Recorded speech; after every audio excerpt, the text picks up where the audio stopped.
মানুষ আপনাকে কষ্ট দিচ্ছে, তাকিয়ে আছেন আল্লাহ।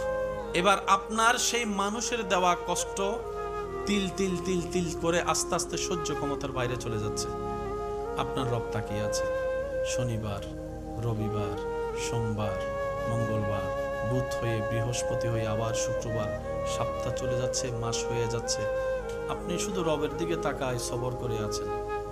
রবের যেই দিন ইচ্ছা হবে, রব ফেরেশতাকে বলবে, কিরে আমার বান্দাকে মাসের পর মাস, বছরের পর বছর কষ্ট দিচ্ছে, সেইভাবে ধৈর্য ধরে সহ্য করে আছে কেন? ফেরেশতা বলবে, আল্লাহ তোমার হুকুমের অপেক্ষায় বসে আছে, তোমার হুকুমের অপেক্ষায় বসে আছে। সে তোমাকে সন্তুষ্টি করার জন্য মুখ থাকার পরও গালির পরিবর্তে গালি দিচ্ছে না। আল্লাহ সে তোমাকে রাজি করার জন্য মারের পরিবর্তে মার দিচ্ছে না।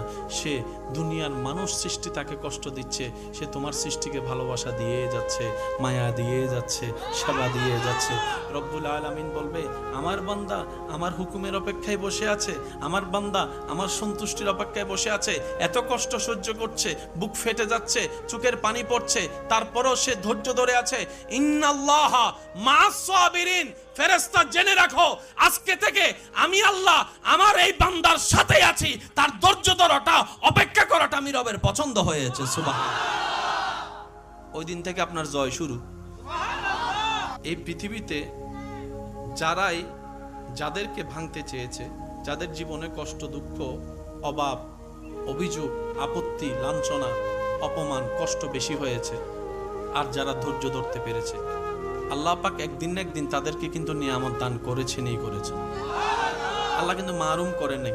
ধৈর্যের নিয়ামত কখনো মিস যায় না। সুবহানাল্লাহ। আর একটু জোরে বলেন।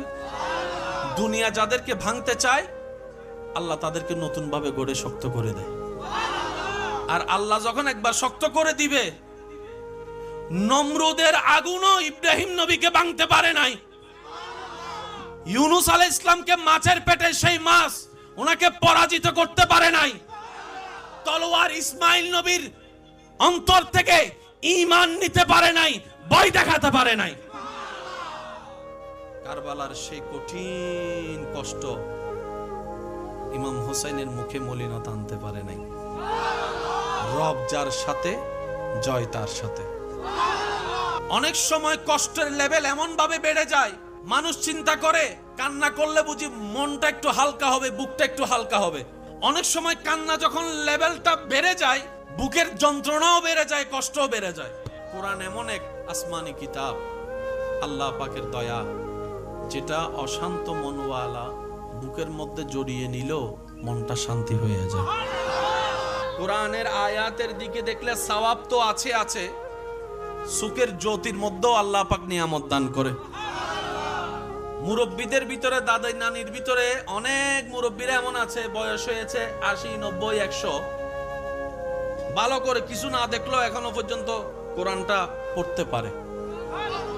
রব্বুল আলামিনের সমস্ত দয়ার ভান্ডারকে রব্বুল আলামিন ধৈর্য, সবর নামক দরজার মাঝখান দিয়ে রেখেছেন সেই ঘরে।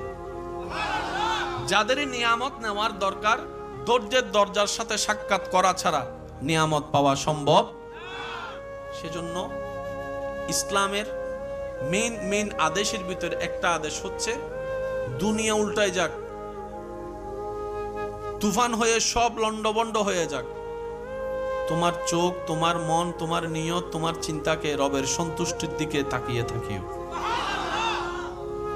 রব যদি তোমাকে দিয়ে খুশি হয়, তুমি পেয়ে খুশি হও। রব যদি তোমার থেকে নিয়ে খুশি হয়, তুমি দিয়ে খুশি হও, হারিয়ে খুশি হও।